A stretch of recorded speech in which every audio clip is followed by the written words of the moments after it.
আসসালামু আলাইকুম। শুরু করছি ইলমা বেহরোজের উপন্যাস নবরা, পর্ব 17। জাওয়াদের গাড়ি নীরব রাতের বুকে এগিয়ে চলছে। কিছু দূর যেতে না যেতেই তার মনে একটা অস্বস্তি দানা বাঁধতে শুরু করে। গুলনূরকে এভাবে নির্জন পথে একা ফেলে আসা কি ঠিক হলো? যদি মেয়েটার কিছু হয়ে যায়? চিন্তাটা তাকে কুরে কুরে খেতে থাকে। একা একটি মেয়ে সন্ধ্যার আঁধারে কিভাবে নিরাপদে বাড়ি ফিরবে? জাওয়াদের মনে দ্বন্দ্ব শুরু হয়। একদিকে নিজের রাগ, অন্যদিকে গুলনূরের নিরাপত্তার চিন্তা। শেষ পর্যন্ত বিবেকের জয় হয়। সে গাড়ির স্টিয়ারিং ঘুরিয়ে নেয়। নির্জন এক জায়গায় এসে থামে জাওয়াদের গাড়ি। সেখান থেকে জমিদার বাড়ি পর্যন্ত লম্বা পথটা চোখে পড়ে। ততক্ষণে চারিদিকে নেমে এসেছে গাঢ় রাতের কালো চাদর। আকাশে তারাদের মিটমিট, নিচে জোনাকিদের নীরব নাচ। গুলনূর ধীরে ধীরে এগোচ্ছে জমিদার বাড়ির দিকে। একদিকে উঁচু পাহাড়ের কালো ছায়া, অন্যদিকে নীরব গাছপালা। তার চোখে মুখে অসহায়তা। নিস্তব্ধ রাতের বুকে হঠাৎ একটা চামচিকা ডানা ঝাপটে গুলনূরের মাথার উপর দিয়ে উড়ে গেল। ছুঁয়ে গেল ভয়ের শিহরণ। গুলনূরের চোখ দুটি বন্ধ হয়ে আসে নিমেষে। তার ঠোঁট দুটি নীরব, কিন্তু সারা শরীর কাঁপছিল পাতার মতো, থর থর অবিরাম। দূর থেকে এই দৃশ্য দেখে জাওয়াদের বুকের ভেতর ধক করে উঠল। হৃৎপিণ্ড লাফিয়ে উঠল বুকের খাঁচা ভেঙে। সে প্রায় গাড়ি থেকে নেমে পড়তে যাচ্ছিল, ছুটে যাবে গুলনূরের কাছে। শেষ মুহূর্তে নিজেকে সামলে নেয়। গুলনূর আবার হাঁটা শুরু করেছে। তার পায়ের শব্দ ক্রমশ মিলিয়ে যাচ্ছে রাতের নীরবতায়। জাওয়াদ নিঃশ্বাস রোধ করে দেখতে লাগলো গুলনূর কিভাবে ধীরে ধীরে এগিয়ে যাচ্ছে জমিদার বাড়ির দিকে। যেন একটি ক্ষীণ আলোর রেখা অন্ধকারের বুক চিরে এগিয়ে চলছে। তখনই আকাশে দেখা দিল চাঁদ। তার আবছা আলোয় গুলনূরের লম্বা ছায়া পড়ে মাটিতে। যখন গুলনূর জমিদার বাড়ির বিশাল লোহার গেটের কাছে পৌঁছায়, জাওয়াদের চোখে তাকে একটি ছোট্ট পিঁপড়ার মতো দেখাচ্ছিল। এতটাই দূরে ছিল সেই প্রাসাদোপম অট্টালিকা। জাওয়াদ তখন একটা দীর্ঘ স্বস্তির নিঃশ্বাস ফেলল। বুকের ওপর থেকে একটা বিশাল পাথর নেমে গেছে। আড়াল থেকে বেরিয়ে এসে সে কিছুক্ষণ এদিক ওদিক ঘুরে মনির আর সিদ্দিককে নিয়ে বাড়ি ফেরার পথে জানতে পারল এক অবাক সত্য। গুলনূর বোবা। সেই মুহূর্ত থেকে একটা তীব্র অনুশোচনা তাকে গ্রাস করে রেখেছে। শেষ রাতে সে সবার অগোচরে বাড়ি থেকে বেরিয়ে যায়। ভোরের আলো ফুটতে না ফুটতেই গ্রামের মানুষজন জড়ো হতে শুরু করে জমিদার বাড়ির সামনে। সুফিয়ানের নির্দেশে মনির রাতারাতি খবর পৌঁছে দিয়েছে গ্রামের প্রতিটি ঘরে। আজ শবদর যাবে শহরে, মাত্র 2 সপ্তাহের জন্য। কিন্তু তার এই যাত্রা শুধু তার নিজের নয়, পুরো গ্রামের ভবিষ্যৎকে প্রভাবিত করতে পারে। জমিদার বাড়ির উঠোনে দাঁড়িয়ে আছেন সুফিয়ান। তার চোখে মুখে গর্ব আর আশার আলো। শবদর আজ একটা বড় দায়িত্ব নিয়ে যাচ্ছে, সরিষার ব্যবসায়িক চুক্তি। এই চুক্তি শুধু জমিদার পরিবারের নয়, পুরো গ্রামের সমৃদ্ধির চাবিকাঠি হতে পারে। শবদর বাড়ি থেকে বেরিয়ে এলো, পরনে সাদা পাঞ্জাবি আর ধুতি, হাতে একটি ছোট্ট অ্যাটাচি কেস। সেই কেসের মধ্যে লুকিয়ে আছে গ্রামের ভবিষ্যৎ, গুরুত্বপূর্ণ কাগজপত্র। তার চোখে মুখে ফুটে উঠেছে দৃঢ় সংকল্পের ছাপ। সুফিয়ান এগিয়ে এসে শবদরের কাঁধে হাত রাখলেন। তার কণ্ঠস্বরে উদ্বেগ আর আশার মিশ্রণ। শবদর, এই যাত্রা শুধু তোমার একার নয়, এ আমাদের সবার। মনে রেখো, এই সরিষার চুক্তি আমাদের গ্রামের ভাগ্য পাল্টে দিতে পারে। আমাদের চাষিদের স্বপ্ন, তাদের সন্তানদের ভবিষ্যৎ সবই নির্ভর করছে তোমার ওপর। শবদরের চোখে উদ্বেগের ছায়া। সে বলল, ভাইজান, আজই যেতে হবে? আপনার শরীরটা ভালো না, একটু সুস্থ হয়ে নিলে। সুফিয়ান হাত তুলে তাকে থামিয়ে দিলেন।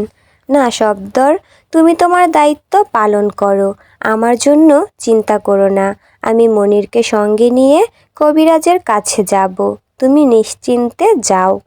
শব্দর সুফিয়ানের পায়ের কাছে ঝুঁকে সালাম করল, তারপর ঘাড় ঘুরিয়ে দেখল বাড়ির দাসীরা কৌতূহলী চোখে উকি দিচ্ছে। ললিতা আর জুলফা দাঁড়িয়ে আছে একটু দূরে। শব্দর ললিতার কাছে গিয়ে বিদায় নিল, তারপর জুলফার সামনে এসে দাঁড়ালো, তার কণ্ঠস্বরে একটু কম্পন। আমার জন্য রোজ দোয়া করবে আর নিজের যত্ন নিবে। জুলফার বুকের ভেতর অদ্ভুত এক অনুভূতি দোলা দেয়। রাতে জেগে ওঠা সেই তীক্ষ্ণ সূক্ষ্ম ব্যথা আবার ফিরে এসেছে। বোধহয় শব্দরের প্রতি একটা অজানা টান জন্মেছে তার মনে। সে নিজেকে বোঝায়, এটা শুধুই সহানুভূতি, এই মানুষকে সে কখনো ভালোবাসতে পারে না। সে মাথা নাড়িয়ে বলল, আপনিও সাবধানে থাকবেন, ফিরে আসার পথে দেরি করবেন না। শব্দরের চোখে একটু আর্দ্রতা ফুটে ওঠে। সে আর কিছু না বলে ধীরে ধীরে এগিয়ে যায় গেইটের কাছে। পিছনে রেখে যায় তার গ্রাম, তার পরিবার আর জুলফার উদ্বেগ মিশ্রিত চাহনি, যা তাকে আকর্ষণ করছে ফিরে যেতে। কিন্তু দায়িত্বের টান তাকে এগিয়ে যেতে বাধ্য করে। গ্রামবাসীদের উষ্ণ বিদায় সম্ভাষণের মাঝে শব্দর একবার পিছন ফিরে তাকায়। সে গলা খাকারি দিয়ে বলে, আপনাদের দোয়া আর ভরসাই আমার সম্বল। আমি প্রতিশ্রুতি দিচ্ছি, আমাদের গ্রামের স্বপ্ন বাস্তবে রূপ দিয়েই ফিরব। ধীরে ধীরে শব্দর ঘোড়া গাড়িতে উঠে বসে। হঠাৎ তার মনে পড়ে জাওয়াদের কথা। ছেলেটাকে সকাল থেকে দেখা যাচ্ছে না, বোধহয় ইচ্ছে করেই কোথাও লুকিয়েছে যাতে তার সঙ্গে দেখা না হয়। কি যে হয়েছে ওর, ভাবতে ভাবতে শব্দরের কপাল কুঁচকে গেল। গাড়ি চলতে শুরু করে সামনের দিকে। গ্রামবাসীরা দূর থেকে হাত নেড়ে বিদায় জানায়। জুলফার চোখের উদ্বেগ গভীর হয়। শব্দরের আকৃতি ক্রমশ মিলিয়ে যেতে লাগলো দূরদিগন্তের কোলে। গ্রামের মানুষজন নিঃশব্দে দাঁড়িয়ে দেখছে তাদের আশার প্রতীক ধীরে ধীরে হারিয়ে যাচ্ছে সকালের কুয়াশার আড়ালে। পূর্ব আকাশে সূর্যের প্রথম রশ্মি ছড়িয়ে পড়ল। ঠিক তখনই যেন কোনো নাটকের চমকপ্রদ মুহূর্তে নাবেদের আবির্ভাব ঘটে।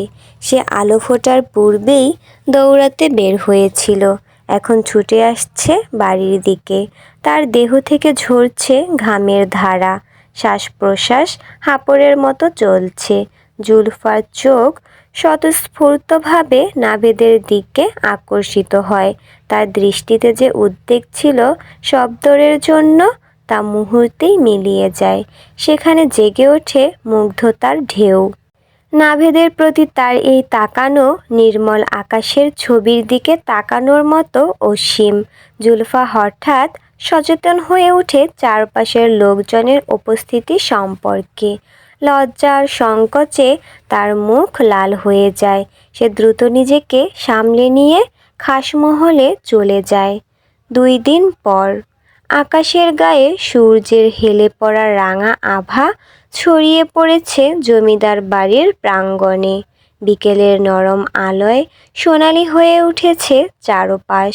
এই মায়াবী পরিবেশে জুলফা তার ঘরে নিমগ্ন রয়েছে এক গভীর সাধনায়। হাতে তার একটি সাদা রুমাল, আর পাশে সাজানো রঙিন সুতোর নানান গোছা। জুলফার আঙুলগুলো চলছে অসাধারণ নৈপুণ্যে। ধীরে ধীরে রুমালের বুকে ফুটে উঠেছে একটি বেহালার আকৃতি, নাভেদের প্রিয় বাদ্যযন্ত্র। প্রতিটি সেলাইয়ে মিশে আছে তার অন্তরের গভীর অনুভূতি। কাজ শেষে জুলফার রুমালটি তুলে ধরল আলোর দিকে। তার চোখে ফুটে উঠল এক গভীর সন্তুষ্টির হাসি। এই ছোট্ট রুমালে সে বুনে দিয়েছে তার হৃদয়ের সব অব্যক্ত কথা। এখন শুধু বাকি এটা নাভেদের হাতে তুলে দেওয়া। তার বুকের ভেতর দুরু দুরু করছে। লজ্জা আর সংকোচ তাকে গ্রাস করেছে। সময় যে আর বেশি নেই। মাত্র 5 দিন পর নাভেদ চলে যাবে, হয়তো চিরতরে। এই ভাবনায় জুলফার চোখ ছলছল করে ওঠে। সে চারপাশে তাকায়। বাড়িতে থমথমে নীরবতা। দুপুরের গরমে সবাই বিশ্রাম করছে। যাওয়া 2 দিন ধরে নিখোঁজ। সুফিয়ান গিয়েছেন কবিরাজের কাছে। ললিতা পাগলের মতো হয়ে গেছে। রাইহার অবস্থা শোচনীয়। ললিতা বারবার জেরা করেছে তাকে, অথচ সে টু শব্দও করছে না। এই সুযোগে জুলফা ধীরে ধীরে নিজের ঘর থেকে বের হয়। তার পা চলতে শুরু করে অতিথি ভবনের দিকে। প্রতি পদক্ষেপে তার হৃৎপিণ্ড লাফিয়ে উঠছে। সে অতিথি ভবনের সামনে এসে থমকে দাঁড়ায়। তার চোখ চঞ্চল হয়ে ওঠে। চারপাশে তাকিয়ে নিশ্চিত হয় কেউ তাকে দেখছে কিনা। বুকের ভেতরটা তখন ঢাকের মতো বাজছে। মনে মনে বলল, হে আল্লাহ, এখন কি করব? কিভাবে এই রুমাল ওনাকে দেব? কি ভাববেন উনি? একটা দীর্ঘশ্বাস ফেলে জুলফা নিজেকে সান্ত্বনা দিল, যা ইচ্ছে ভাবুক, কয়েকদিন পরই তো সব শেষ। তারপর আর কখনো দেখাই হবে না। সাহস সঞ্চয় করে সে আঙুলের ডগায় ভর দিয়ে দরজায় মৃদু আঘাত করল। প্রথমে কোনো সাড়া এলো না। আবার টোকা দিতে যাবে এমন সময় ভেতর থেকে নাভেদের গলা ভেসে এলো, কে? সেই কণ্ঠস্বর শুনে জুলফার শরীরে বিদ্যুৎ খেলে যায়। গায়ের লোম খাড়া হয়ে ওঠে। কান দিয়ে যেন ধোঁয়া বের হচ্ছে। একই সঙ্গে একটা অদ্ভুত উত্তেজনা ছড়িয়ে পড়ল সারা শরীরে। নাভেদ কি এই রুমাল পছন্দ করবে, নাকি ভীষণ অবহেলায় কোথাও ফেলে রাখবে? এমন সময় দরজা খুলে গেল। নাভেদ বিস্ময়ে চোখ বড় বড় করে তাকালো জুলফার দিকে। তার চোখে মৃদু কৌতুক ফুটে উঠল। এই সময়ে আপনি? জুলফা লজ্জায় লাল হয়ে মাথা নিচু করল। তার কণ্ঠ কাঁপতে লাগলো। হ্যাঁ, আসলে আমি। কথা আটকে যায় গলায়। নাভেদ জুলফার অস্বস্তি বুঝতে পেরে নরম সুরে বলল, আসুন, ভেতরে আসুন। সে পাশে সরে দাঁড়ালো। জুলফা ধীর পায়ে ঘরে ঢুকে নাভেদ একটা চেয়ারে গিয়ে দিয়ে বলল, বসুন। জুলফা চেয়ারে বসলো বটে, কিন্তু তার সারা শরীর তখনও কাঁপছে। ডান পা অনবরত নড়ছে। সে কোনো মতে কাঁপা হাতে রুমালটি সামনে ধরে বলল, এটা এটা আপনার জন্য। নাভেদ অবাক হয়ে তাকালো রুমালের দিকে। তারপর ধীরে ধীরে সেটা হাতে নিয়ে বিস্ময় নিয়ে জিজ্ঞেস করলো, আমার জন্য? জুলফা গলা পরিষ্কার করে বলল, শুনেছি আপনি চলে যাচ্ছেন, তাই ভাবলাম একটা ছোট্ট স্মৃতি। নাভেদ রুমালটি হাতে নিয়ে আলোর দিকে তুলে ধরল। তার চোখে বিস্ময় ও মুগ্ধতার ছায়া। ধীরে ধীরে আঙুল বুলিয়ে সেলাইয়ের সূক্ষ্ম কারুকাজ অনুভব করল সে। তারপর জুলফার দিকে তাকিয়ে গভীর কণ্ঠে বলল, আপনার হাতের কাজ অবিশ্বাস্য সুন্দর। এই বেহালাটা জীবন্ত লাগছে। আপনি কিভাবে এমন অসাধারণ কাজ করলেন? জুলফার মুখ লজ্জায় টকটকে লাল হয়ে উঠল। সে চোখ নামিয়ে নেয়। ঠোঁটের কোণে ফুটে উঠল একটু হাসি। সাহস সঞ্চয় করে আবার তাকালো নাভেদের দিকে। আসলে আপনার বেহালার সুর আমার খুব পছন্দ হয়েছে, তাই। একটু থেমে জুলফা আকুল হয়ে জিজ্ঞেস করলো, আচ্ছা, আপনি দিনের বেলা বেহালা বাজাতে পারেন না? নাভেদ জুলফার দিকে গভীর দৃষ্টিতে তাকায়। তাদের চার চোখ এক হয়ে যায়। নাভেদ জুলফার চোখে এমন আকুলতা আর আগ্রহ দেখল, যা সে আর কারো মধ্যে দেখেনি। তার নিজের পরিবারও কখনো তার বেহালা বাজানোকে এতটা গুরুত্ব দেয়নি। এই প্রথম কেউ তার সুরের জন্য এত আগ্রহী হলো।